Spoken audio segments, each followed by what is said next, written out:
Il n'y a pas de combat. La Fédération de Russie mène des exercices tactiques dans la zone de ses territoires. Nous sommes dans l'oblast de Rostov, région russe frontalière de l'Ukraine. Et bien que les explosions se font entendre au loin, les habitants ne semblent pas inquiétés par la guerre qui a lieu à leur porte.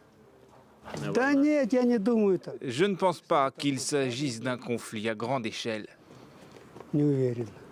J'en doute vraiment. Et il y a une injustice en Ukraine. Les nazis sont au pouvoir. Depuis des mois, les médias d'État russes développent le même récit pour justifier l'invasion de l'Ukraine.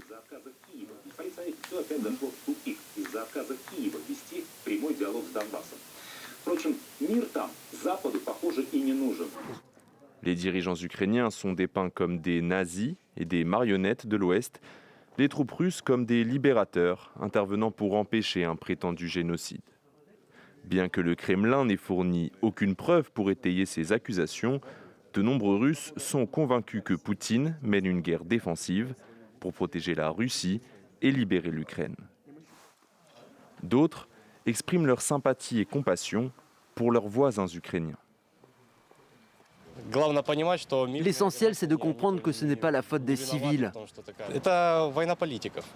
C'est une guerre de politiciens. Et les civils ne font que souffrir de ce qui se passe dans le pays. Défier le récit officiel, voilà à quoi se risquent les milliers de manifestants qui descendent dans les rues pour protester contre l'invasion de l'Ukraine.